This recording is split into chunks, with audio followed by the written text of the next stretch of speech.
ಅಖಿಲ ಭಾರತ ದಲಿತ ಸಾಹಿತ್ಯ ಪರಿಷತ್ ರಾಜ್ಯ ಘಟಕದಿಂದ ರಾಯಚೂರು ನಗರದಲ್ಲಿ ಸಿದ್ದರಾಮ ಜಂಬಲದಿನ್ನಿ ರಂಗಮಂದಿರದಲ್ಲಿ ಡಿಸೆಂಬರ್ 20 ಮತ್ತು 21ರಂದು 11ನೇ ದಲಿತ ಸಾಹಿತ್ಯ ಸಮ್ಮೇಳನ ಹಮ್ಮಿಕೊಳ್ಳಲಾಗಿದ್ದು ಹೆಚ್ಚಿನ ಸಂಖ್ಯೆಯಲ್ಲಿ ಭಾಗವಹಿಸಬೇಕು ಎಂದು ದಲಿತ ಸಾಹಿತ್ಯ ಪರಿಷತ್ ಅಧ್ಯಕ್ಷ ಕೆಇ ನರಸಿಂಹ ತಿಳಿಸಿದರು.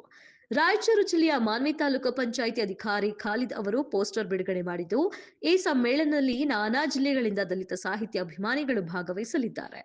ದಲಿತ ಸಾಹಿತ್ಯ ಸಮ್ಮೇಳನದಲ್ಲಿ ವಿದ್ಯಾರ್ಥಿಗಳು ಹಾಗೂ ಮಹಿಳೆಯರು ಭಾಗವಹಿಸಲಿದ್ದು, ಈ ಸಮ್ಮೇಳನದಲ್ಲಿ ವಿಚಾರಗೋಷ್ಠಿಗಳು ನಡೆಯಲಿವೆ ಎಂದರು.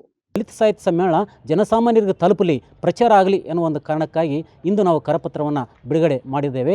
ಹಾಗಾಗಿ ಆ ಒಂದು ಸಮ್ಮೇಳನದಲ್ಲಿ ರಾಜ್ಯದ ವಿಚಾರವಂತರು, ಬುದ್ಧಿಜೀವಿಗಳು, ಚಿಂತಕರು, ಹೋರಾಟಗಾರರು ಎಲ್ಲರೂ ವಿವಿಧ ವಿಷಯ ಕುರಿತು ಒಂದೊಂದು ವಿಷಯ ಕುರಿತು ಅಲ್ಲಿ ಏನು ಮಾಡ್ತಾರೆ ಅಂದರೆ ವಿಶೇಷ ಉಪನ್ಯಾಸವನ್ನು ಕೂಡ ನೀಡಲಿದ್ದಾರೆ. ಜೊತೆಗೆ ಅನೇಕ ಕಲಾತಂಡಗಳು ಕೂಡ ಆ ಒಂದು ಸಮ್ಮೇಳನದಲ್ಲಿ ಭಾಗವಹಿಸುತ್ತಿದ್ದಾರೆ. ಹಾಗಾಗಿ ನಮ್ಮ ರಾಜ್ಯದ ಎಲ್ಲ ದಲಿತ ಪರ ಚಿಂತಕರು, ಹೋರಾಟಗಾರರು, ಸಾಹಿತ್ಯಾಸಕ್ತರು, ಕಲಾವಿದರು ಎಲ್ಲರೂ ಆ ಒಂದು ಸಮ್ಮೇಳನಕ್ಕೆ ಬಂದು ಆಗಮಿಸಿ ಆ ಒಂದು ಸಮ್ಮೇಳನ ಯಶಸ್ವಿಗೊಳಿಸುವ ಮೂಲಕ ಯಶಸ್ವಿಗೊಳಿಸಬೇಕಾಗಿ ತಮ್ಮಲ್ಲಿ ಈ ಮೂಲಕ ನಾನು ವಿನಂತಿಯನ್ನು ಮಾಡಿ